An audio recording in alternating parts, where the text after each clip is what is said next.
Welcome to Discovering DME with your host, Mark Whitmer. I'm here today with special guest Jennifer Whitmer at Thrifttown Pharmacy in Amy.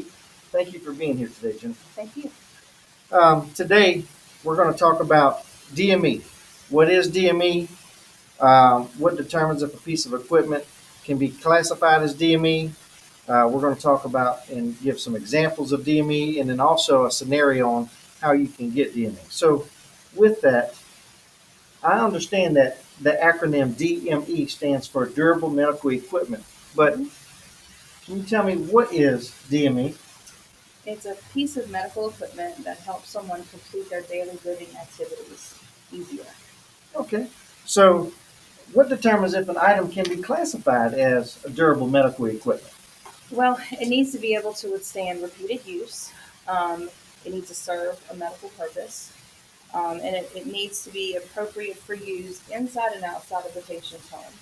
And it must be a durable, strong piece of medical equipment that can withstand a long period of time. Like it needs to be able to withstand at least 3 years of usage.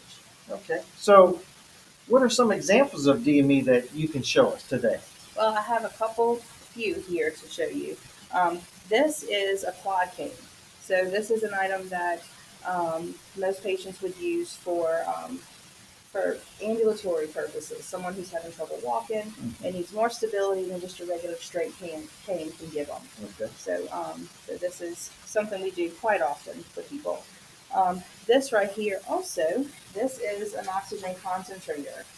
So this item, it actually takes your room air and converts it to oxygen.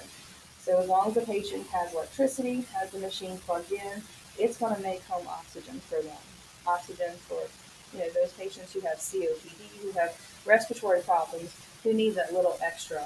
This will be able to give that to them. This on top, this is your home fill unit.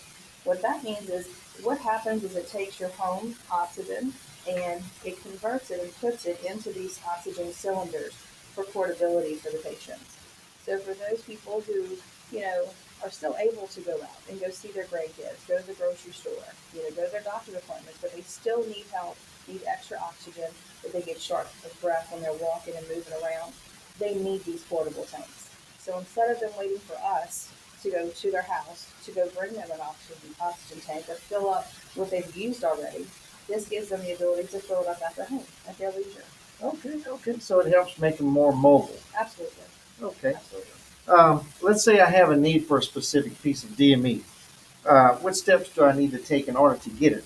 Can I just come into your store and buy a piece of DME outright? What do I need to do? Yeah, so most items you can just walk in and purchase, like your canes, your walkers, bedside commodes, grab bars, things like that. You can just come in and get.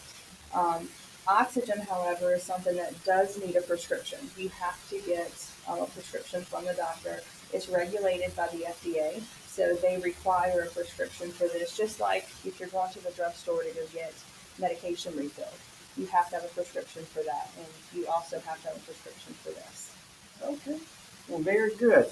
I would like to say and end our video by saying thank you to you and to the Thrifttown family for being a part of this informational video for my viewers. You're very welcome. Good night, everyone.